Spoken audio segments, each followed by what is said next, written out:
Future Jam. Welcome to the Future Jam, a tech news podcast for enthusiasts and casual listeners alike. I'm Mike, and once again, I'm here with Alex. What's up, buddy? Hey, everybody, it's me, Alex. I'm here with Mike. You sound under the weather. Are you okay? I think it's allergies. Also, the weather's been crazy. Here in Cincinnati, we got like 2 inches of snow last night in mid-April, and it was melted by midday, and then it snowed again in the afternoon, so... Yeah, I woke up this morning and the whole backyard was covered in snow. I thought it was like a dreaming still or something.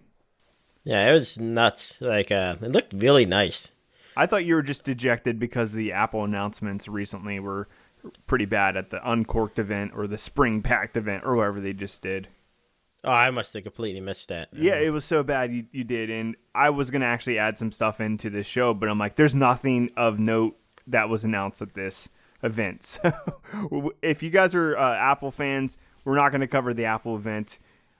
Nothing exciting was announced. I'm sorry. Yeah, nothing hit the news. Not really. I think one of my buddies said he bought stock in hopes that the announcements would drive the prices up, and he's like, I just checked the stock the next day, and it kind of went down a little bit. I wonder if they because you think it kind of has to be hard for these tech companies to develop new things when people are working from home and all. Yeah, it's not a good time to hype stuff up, I feel like it, because there's shortage supplies of chips right now and all of that. So there's all these things going against them. Prices to buy stuff is more expensive now as well. So I don't know why you would announce anything new right now. Just kind of coast on what you have. Yeah, unless you had something in the work that's a little bit of an upgrade and you already have the supplies for it. Yeah, because the supply chain's slowing down and things like that. So yeah, I imagine next year is going to be a big year. CES next year is going to be big, I think, for a lot of companies. Yeah, next year will be so big for everything. We'll just be not able to breathe because there'll be nonstop movie announcements, nonstop new tech announcements, nonstop video games. Every video game's been pushed back till the end of this year, next year. Plus all the video games that were supposed to come out early next year haven't been announced yet. So we're in a log jam right now, and I just can't wait to see what next year is going to be like. It's going to be nuts. We're going into the roaring 20s. Everything's going to be happening. Let's hope. You want to jump into the dumb tech of the week? Yeah, we can get into it. Yeah, we just have a couple. We had a bunch of dumb tech of the week last week, and just a couple this week. You saw that Jeff Bezos was retiring, right? Or not yes. Retiring necessarily. He's just no longer the CEO, I guess. Yeah, he's just kind of moving into a different role. He's taking over the charitable organizations. I think he's trying to change his image. Yeah, I think it's he's trying to rewrite history, and that's why I put this in Dumb Tech of the Week, because his letter he wrote to the company and to the investors when he stepped down or stepped away. I don't think he stepped down. That sounds bad, but he's trying to say, oh, we need to do better for our employees and all that. And I'm like, why didn't you say any of this stuff when you were the CEO? You could have done all these things, and people have been whining and complaining for years now, right?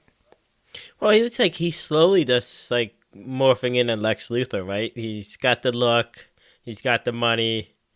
He's putting on this front he's a good guy, and behind the scenes, I don't know, he seems does anything for the dollar. Yeah, I love how his ex-wife shows him up and just tours around the company giving away his money that he earned. I think that's hilarious. His wife came to town and donated a bunch of money to local charities, and I'm like, that's awesome. I guess she felt guilty not doing much with him. Well, yeah, she just got. This has too much money. Well, he got divorced and lost half. She became the richest woman in the world, and he still stayed the richest man in the world. Or it's just ridiculous, how much money that they have, and because they also had that union vote that went down, but I think it was kind of a shocker to Amazon that it got this close. They actually got to a vote. Do you think that was a wake up call a little bit? Hey, we have some pretty unhappy employees right now?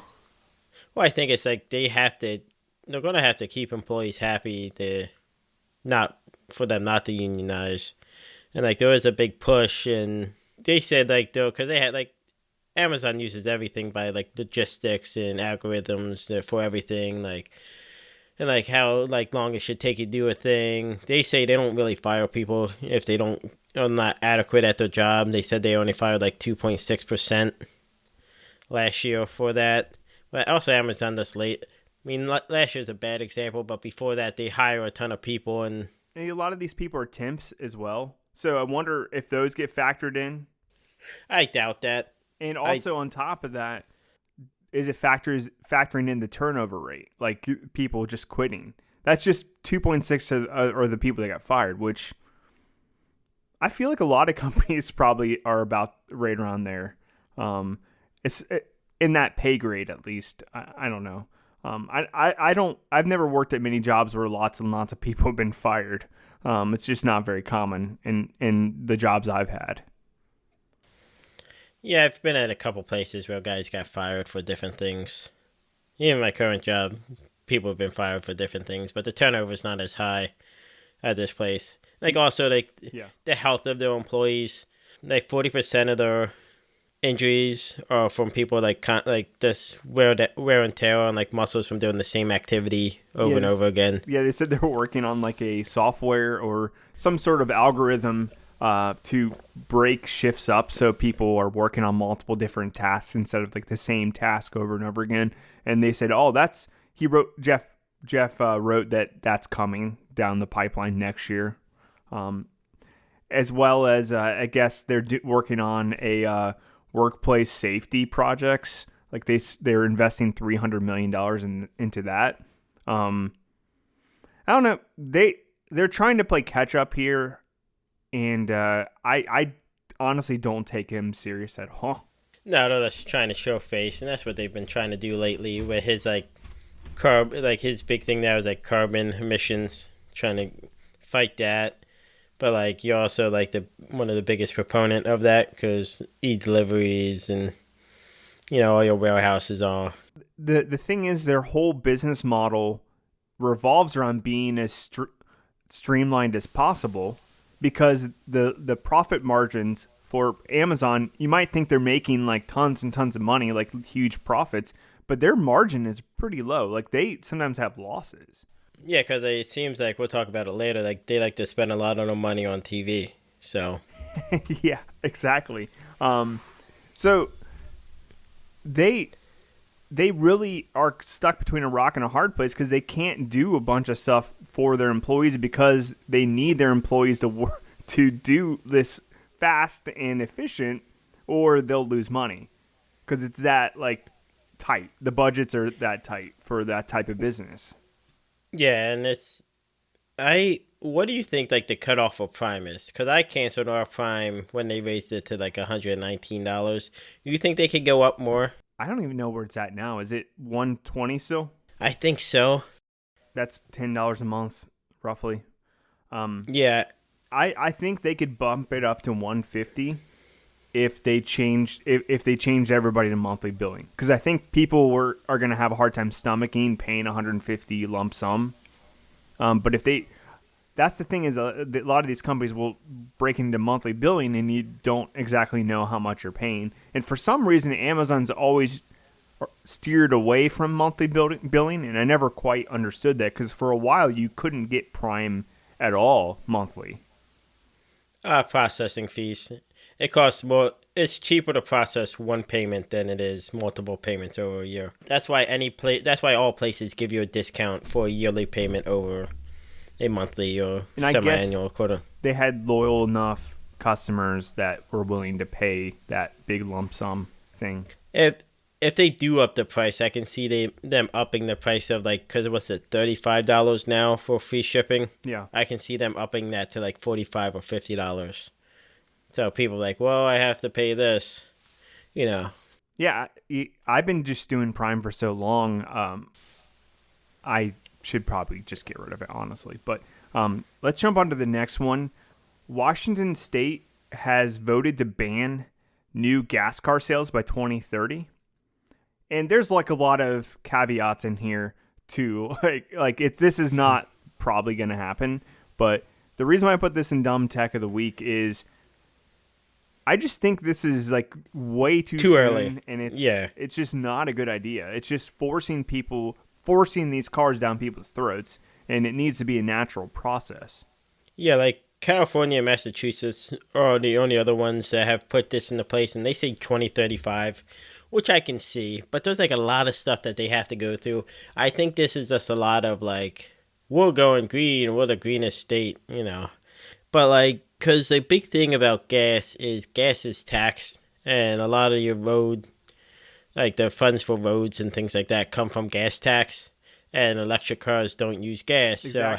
So how do you get that tax? That's been the biggest pain point. Like they don't want to tax all these electric car people, like they used to not, because they were afraid that would drive the adoption rate down. But now they're like, enough people are doing it. We need to start taxing these electric car drivers for the miles they drive. Yeah, so they're saying like 70 for this to go into effect, 75% of vehicles have to be registered to use the vehicle miles travel tax. I don't know exactly what the tax is. Like, you have to pay a certain amount on like how many miles you play. I don't know what the percentage is of tax you would pay on that. Yeah, they didn't break down like the specifics of how much the tax would be, but basically, and how you would even like pay the tax. Like, would you have to bring your car in to get it inspected once a year so they could check the odometer? Or would they, like, electronically when you get it?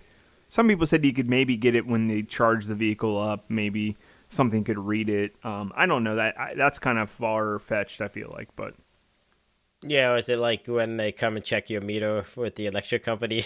And we also have to check your mileage on your car, and then you take the difference. Yeah, but it is coming. Like, more and more states are going to have to pass these electric car like mileage taxes because they're losing out in the revenue from gas purchases. Yeah, I don't know if it'll be something like when you register your tags, and then you just have to pay this as well. I can't get behind 2030. Like, electric cars are not quite there yet. I do not believe. Like, they're not there, and the grid's not there to handle these electric cars. We've talked about that last week. It's just, I don't know, I think it's just them wanting to be the first one to say 2030. If I was a state, I would say by 2022. It's crazy, though, is you can't even, like, buy a car in another state. Like, according to this new law, you can't buy a gas engine car in another state and bring it across the line and register it. So any cars 2030 and later that are registered in the state have to be an electric vehicle. Yeah, I can see like the stopping the sale of gas cars, or like maybe like 50% of all cars sold have to be electric by the state. It's just too soon. Just stop it, Washington. It's way too soon. And look at like the automakers right now. Like Ford currently doesn't have a electric car for sale. They have the Ford Mustang Mach-E. Each one of these manufacturers have like maybe one or two models. Like they sell like 20 models of cars, like lots of different models. Like they have to electrify all those vehicles. Yeah, what is it? GMC was like, they're not projected to have their first one till 2030, something like that. It was somebody like that, like a big automaker. And also, plus the shortages now, and things don't move that fast. I don't think that you can develop these cars that quickly, because it takes years and years and years of development to even like bring a car to production. So that's why I keep pushing 2050 is when I see it. I think people want it to move a lot faster than it would. I mean, we're going to get there, but it's a lot of moving parts that have to be in place for us to do it. Yeah, I agree with you on that one. Like, I don't know if 2050 that far out, but I'm thinking you're probably closer to the mark than 2030. So I'm more comfortable, even though I am a proponent of electric vehicles, I'm more comfortable with your 2050 idea. Well, I'm just saying, like, nationwide, for the majority of people to drive them. Yeah. And where, like, we stop having gas cars is 2050. Yeah, I'm pretty much there with you. So let's jump into the tech news bites. Do you have your timer ready to go? Ready, set, go. Tech news bites.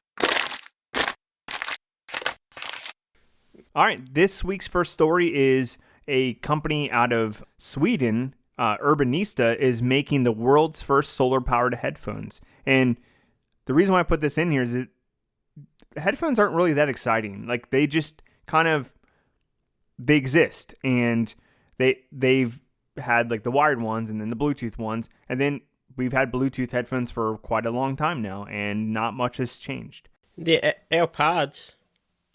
Oh no, yeah, this is cool. Like, so it has like a solar panel strip along the top. It's all in black. So like it would convert. Like it said, it works in both sunlight and any light. So you'll get more power from the sunlight. Hour of outside light will have 3 hours of playtime. So this is pretty cool.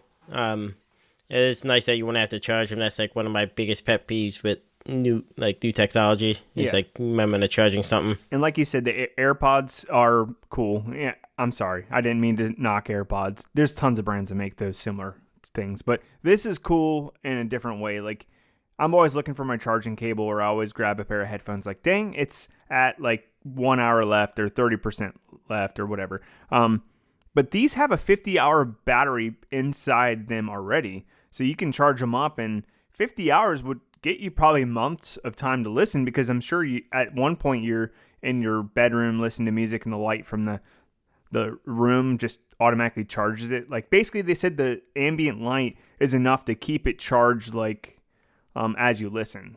Like, yeah, just listening to it at work, like the 3 hours of time that you get from the outside, that would be like if you're in bed or something like that with the lights off, listening something. So it's cool. It costs like $200. I mean, that range of headphones are expensive anyways. Like the Sonys that are like really popular that are noise canceling are around $250, $300. So this is not like crazy expensive for what you're getting. I guess the next thing to find out is how good do they sound, and are they comfortable and durable, and do they actually live up to this crazy sales pitch? But if they do, this is pretty much groundbreaking. Not groundbreaking, but like in the segment, I feel like it is. Let's move on. Yeah, next Tech Bite topic is Amazon's Lord of the Rings series to cost $465 million for just the first season.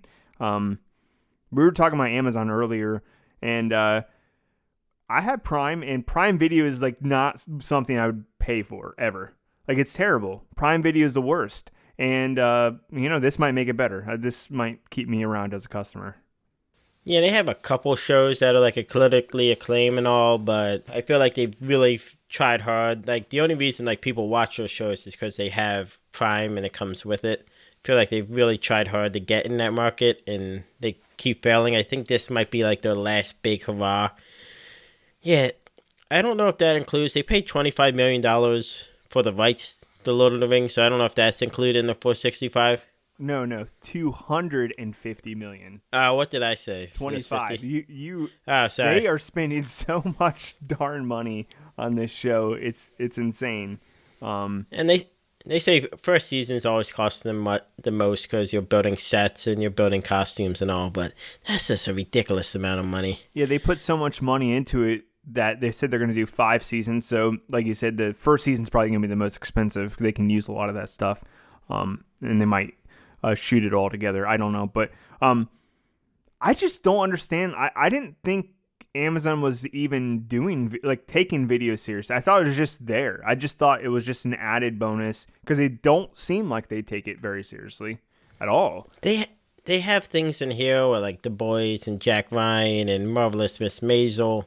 I think they want to, and that's why I think this is like their last big hurrah. If this fails, I can see them bowing out and just having like the buy a movie or rent a movie through them service.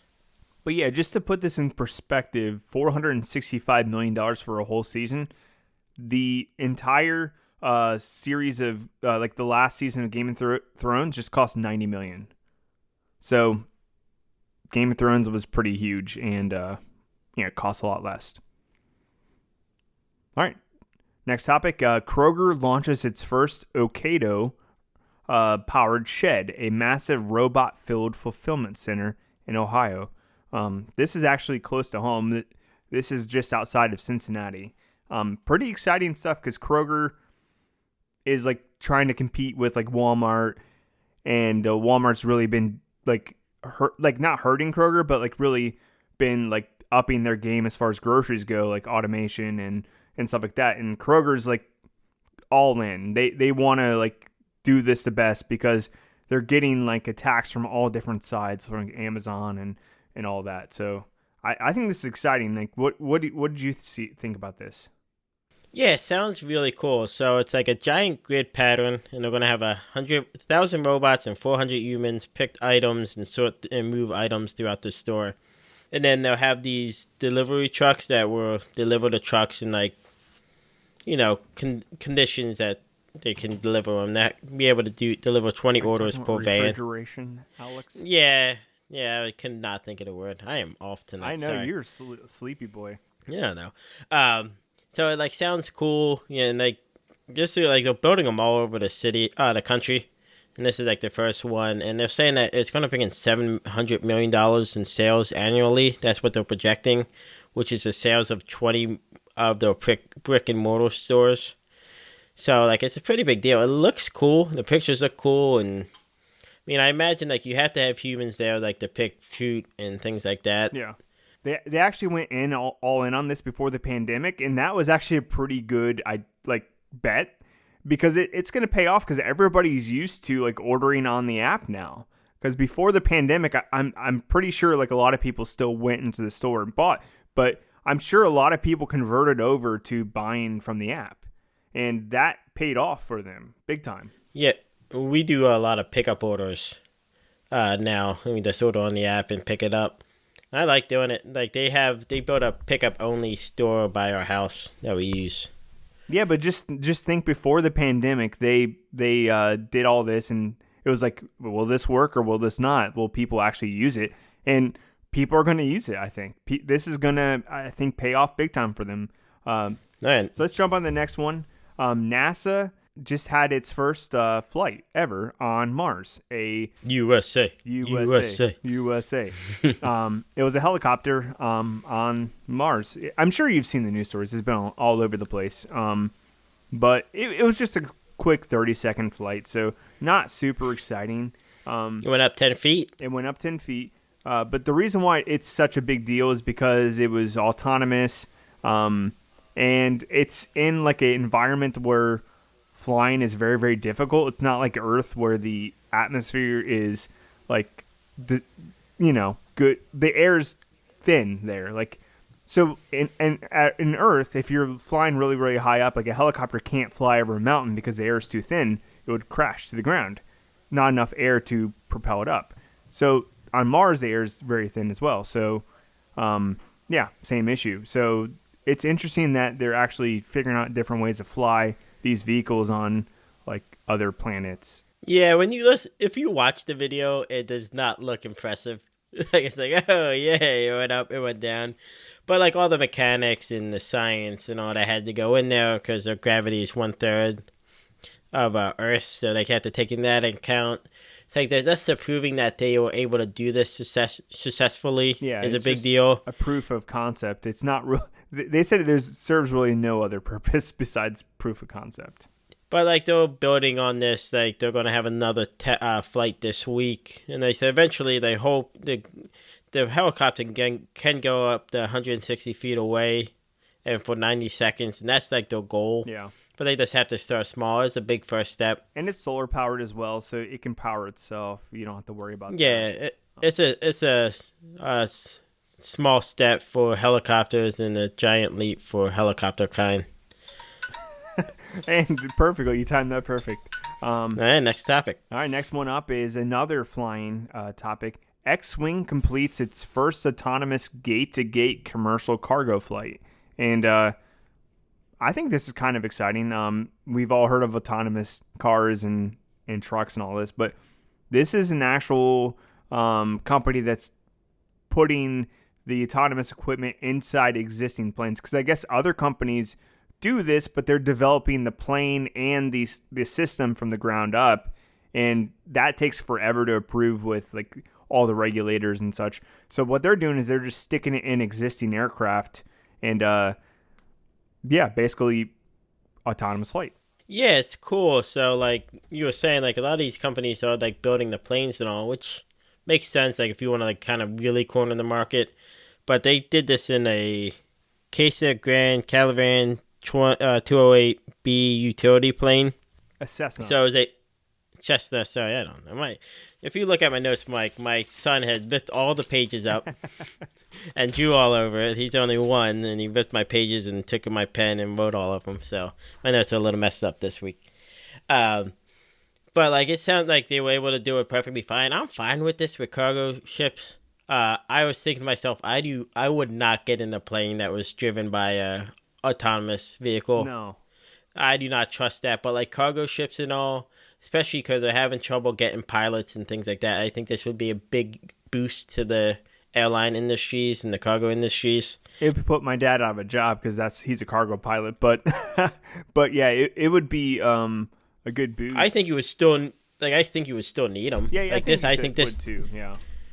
And this technology, I do think would be like 10 or 15 away, because they want to be able to like have a command center and they can have multiple planes going at once that's watched by a select few. Yeah, but real quick, I did see a funny thing in here. They said eventually they'll be able to control all these flights with a simple point and click mechanism. They're talking about a computer. Look with the mouse. I don't know why they called it a point and click mechanism. No, did you not see the picture? It's what you call it? It's just like a button they hit. That's funny. This next one I should have stuck in dumb tech of the week, honestly, because this is dumb. You stuck this in here, and once I read it over, I'm like, this is in the wrong location. But Facebook and Spotify have teamed up for Project Boombox. That's just dumb as well. But tell us a little bit about it, Ox. Yeah, so it's pretty much that you can listen to Spotify while you scroll through Facebook. But wait a minute, Alex. You could already listen to Spotify when you scroll through Facebook. Well, like, Facebook is trying to get into this market where, like, you use it to listen to podcasts and music and all. And, like, that's not what Facebook is. Facebook is, like, just trying to keep people on Facebook, and they don't know what they're doing, and, like... So this is a smart idea if they want you to never leave the Facebook app, and I don't. Well, that's what they want. But the thing is you can already like drag down your finger from the top of the phone and skip like the track or whatever. So they're just adding a player into Facebook. So like I guess at the top of Facebook, at the bottom, it'll show like what's playing on your phone, and you can pause it, skip it, or maybe even like slide it up and pick something new to listen to. But Facebook app is already clunky as it is. Why do I need an extra like accoutrements in my Facebook app?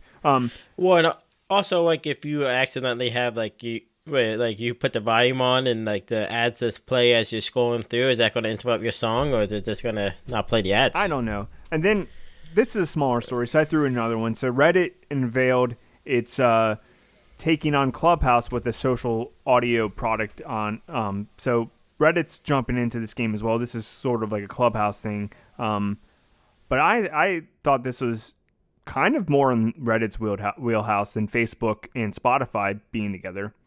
Because Reddit already has like the Ask Me Anything section where people can get on there and like do stuff. So I thought it would be cool where you could turn it on a subreddit and people can like talk and stuff like that. So, you know. Yeah.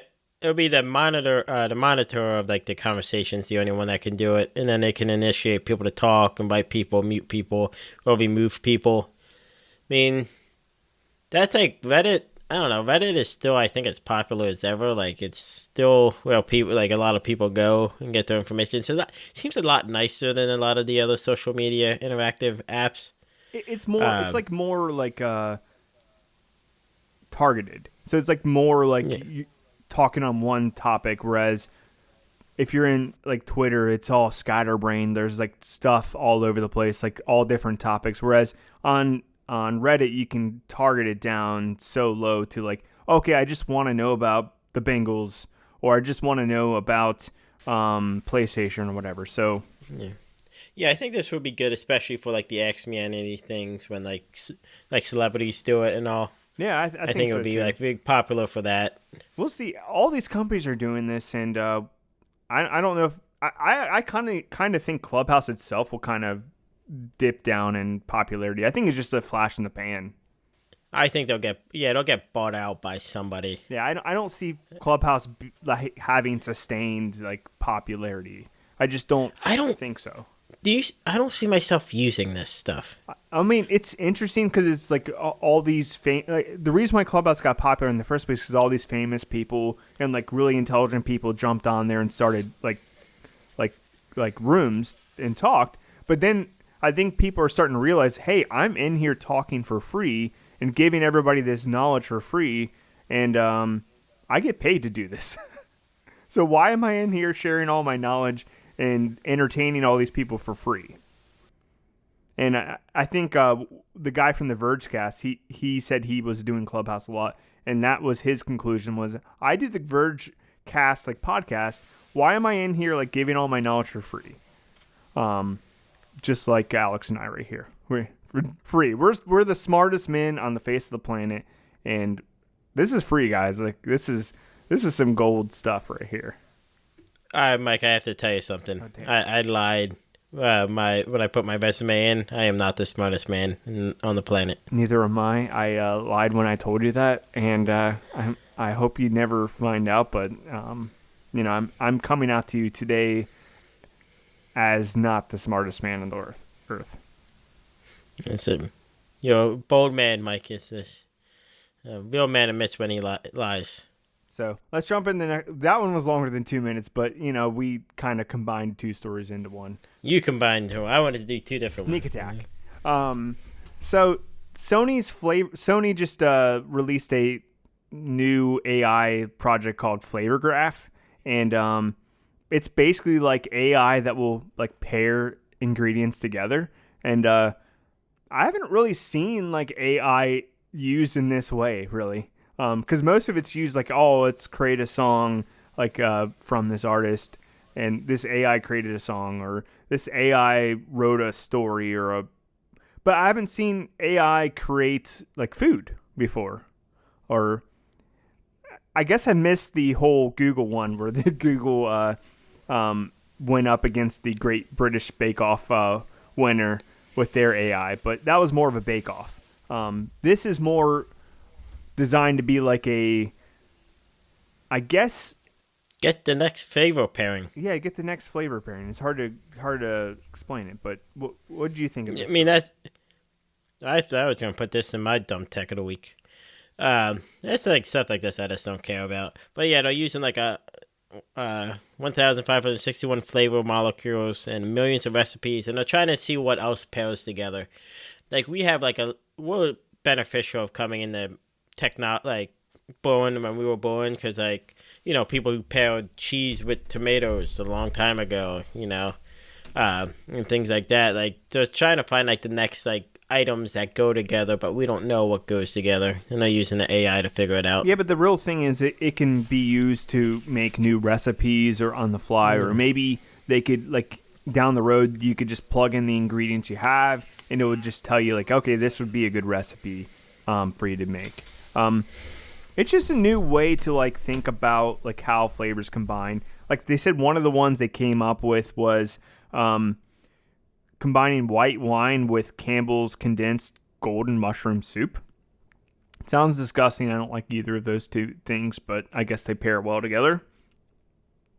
But yeah, as they find out more information, what this leads to is robots that you can cook you dinner, Alex.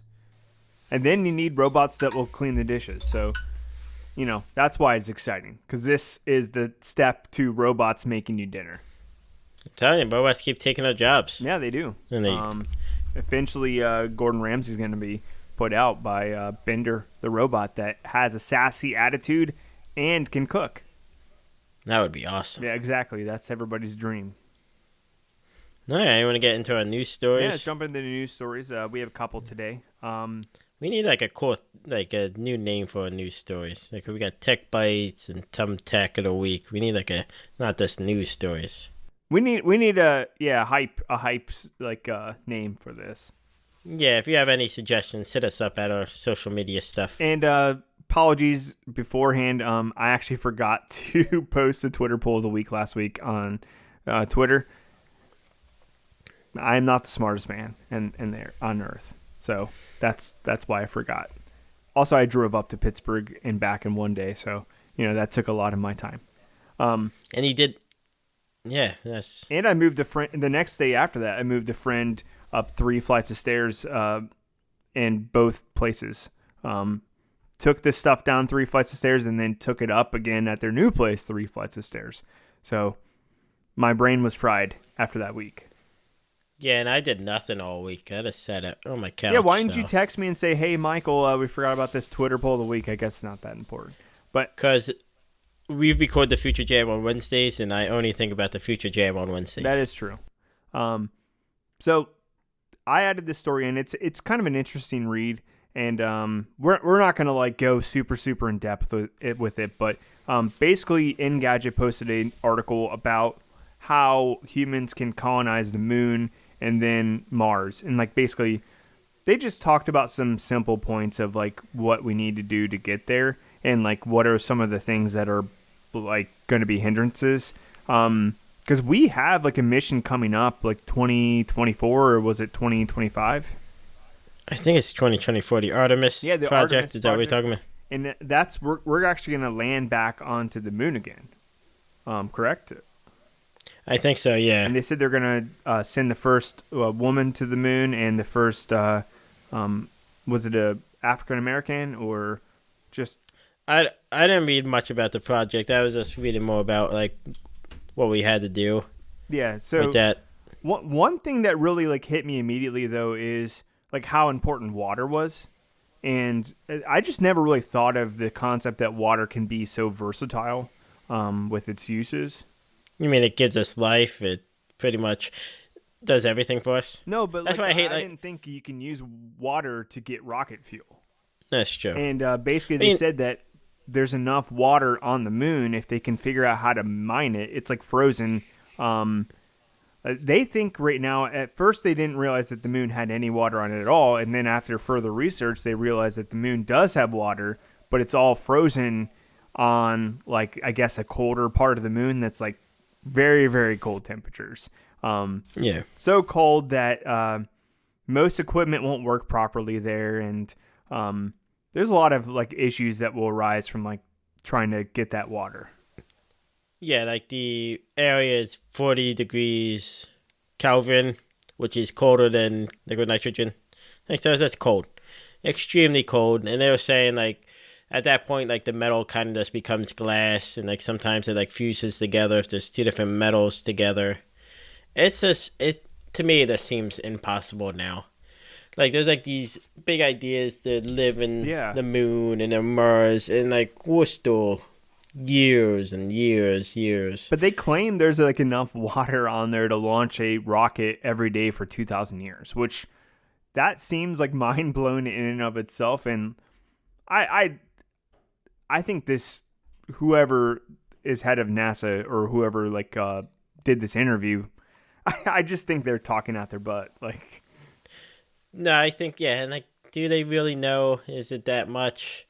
I mean, they just discovered this like in the craters in October, so it wasn't that long ago. The longest time we believed there was no water on the moon, but now, I mean, technology is getting better.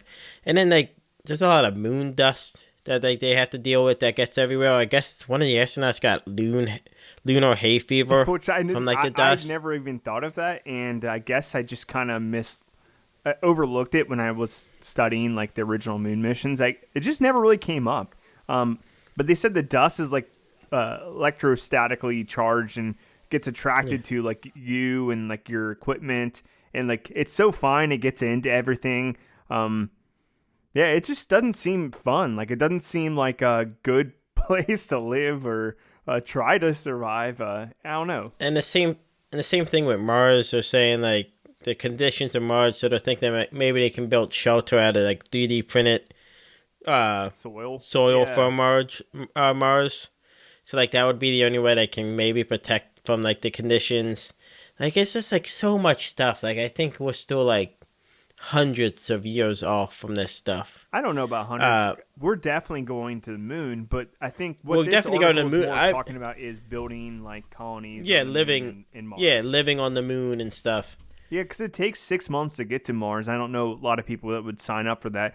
Plus, right now there's probably not a good way to get you back. So pretty much if you go I don't to think Mars you come. now, you're I not don't coming think you back. come back. Yeah. You're not coming back.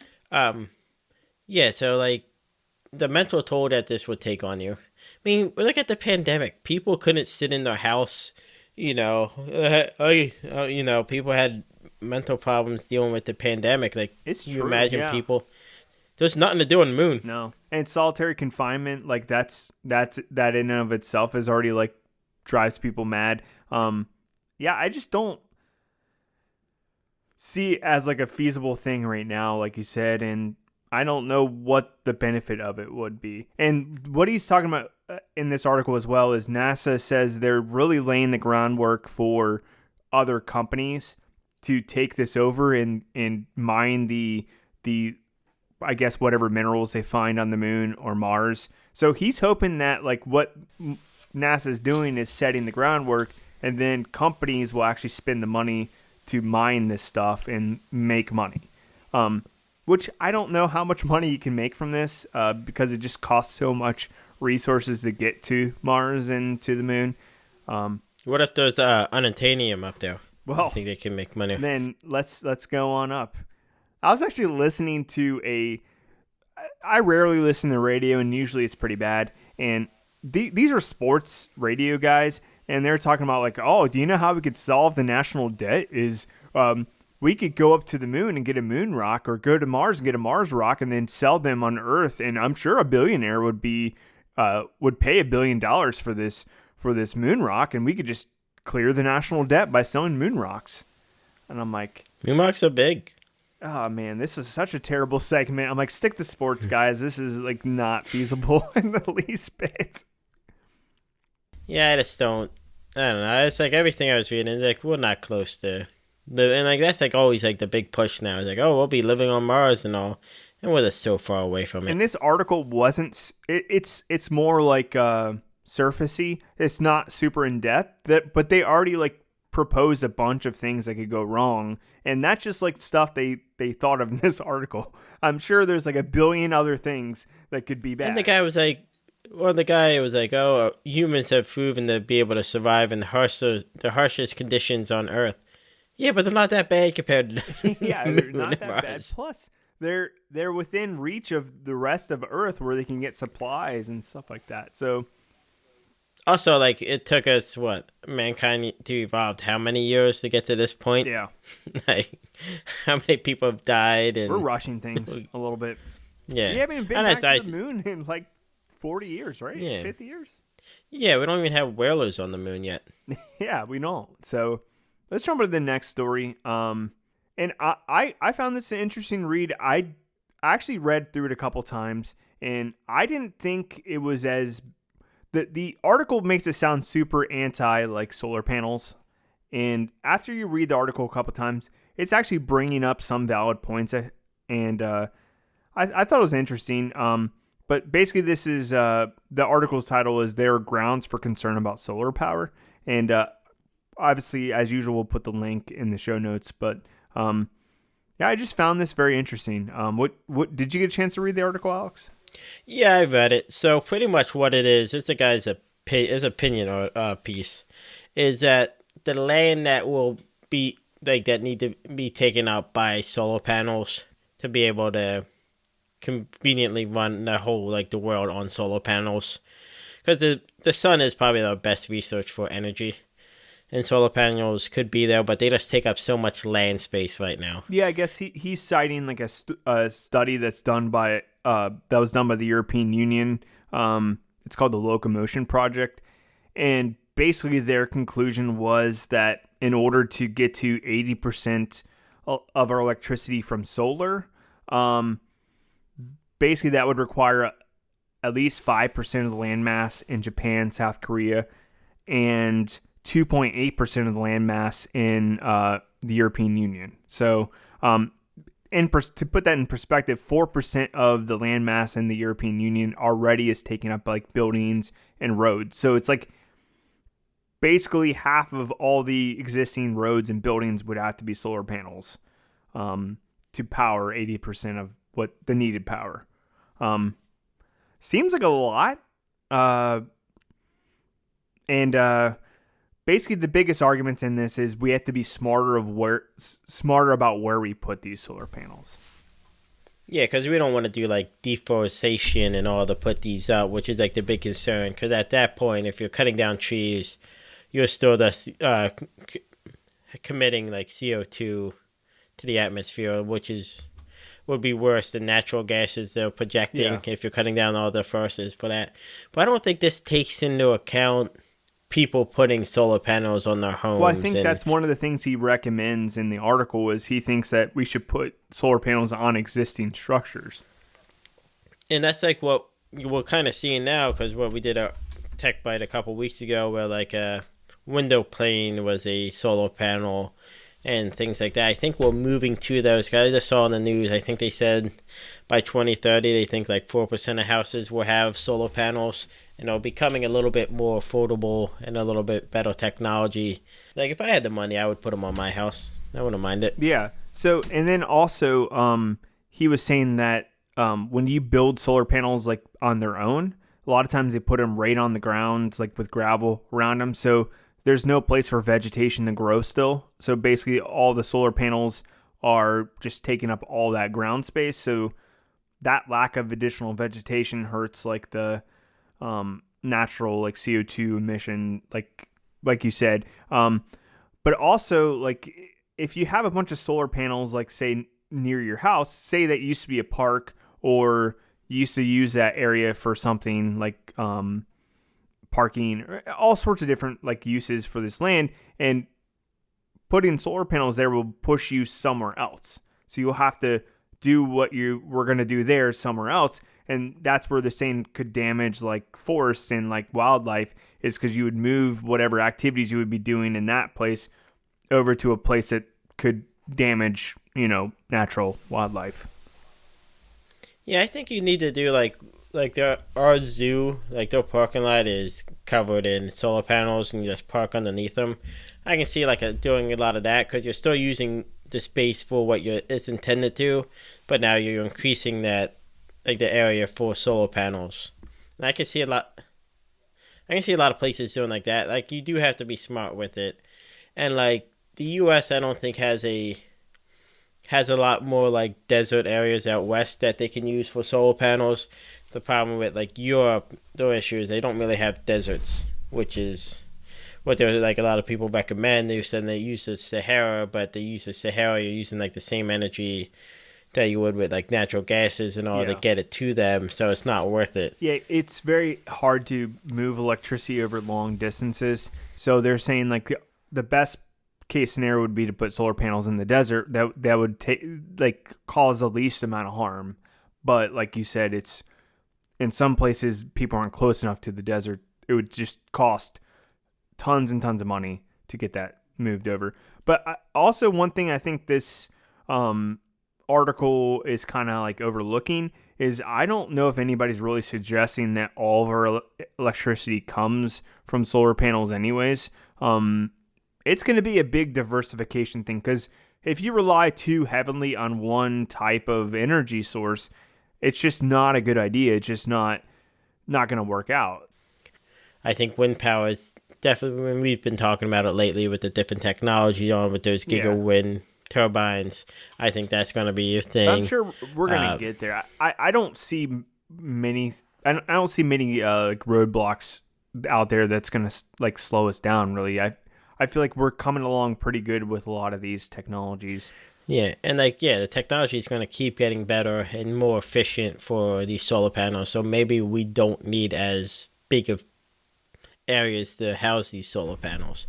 Maybe if they can make it smaller and more efficient and get more from them, you won't need that. And also think about this, like you said, a lot of the houses in our area don't even have solar panels yet. A lot of the businesses don't have solar panels yet. So we're already not even like tapping into what we could tap into at all. And it's just because a lot of people aren't educated properly. The cost of solar panels are pretty expensive still. People are worried about like maintenance and that sort of thing. And I did the price cost evaluation. I had somebody come out to my house and do the whole sales pitch and stuff. And it just didn't work out yet for my benefit. sure, it sounded good on paper, like, oh, I'm doing a good thing for the environment, but is that enough of an excuse to like the other benefits aren't there yet? So like the only benefit to me would be like maybe it's better for the environment, but like, yeah, I don't know. Yeah, the guy on the news was saying it cost him between like tax breaks and all. It was $20,000. He said he's supposed to be able to save like $3,000 a year on electrical bills or something like that. I don't know, something like that.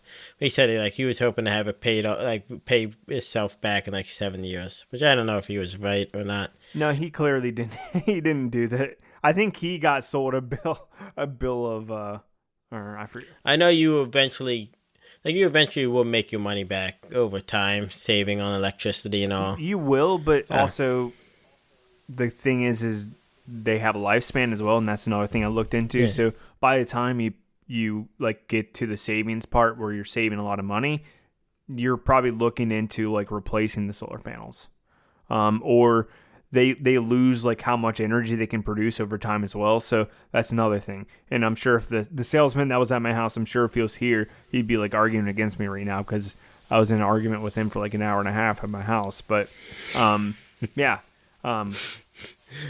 Your wife was like, just let him go. No, he was not letting me go. He wouldn't leave. He wouldn't leave my house. The second time he came, I told him like, hey, we're going to do this over Teams. Because the first time he just came to my house and he just wouldn't leave. Yeah. And then the second time I'm like, all right, let's just do this over video so I can just get out of this pretty easy. But he still talked to me for an hour and a half over Teams. So yeah, it was frustrating to say the least. I mean, that's how I have on the topic. It was an interesting read. What they were saying, like for every 100 acres, hectare acres, is what the article said. I don't know what that was. Let's not get into math.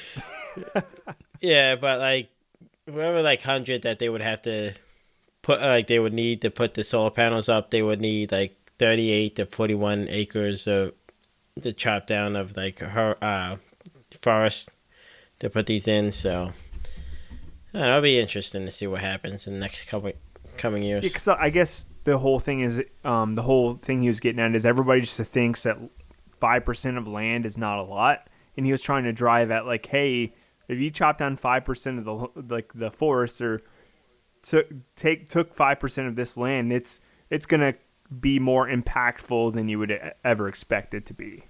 So he was kind of like just going into that more, but we have the tech RIP segment, but this week we have a back from the dead tech. My tech is back and it's better than ever. Tech is back. My tech is back. Did we cover this in the last couple episodes? Like PlayStation shutting down the PlayStation 3, PS Vita, and PSP stores?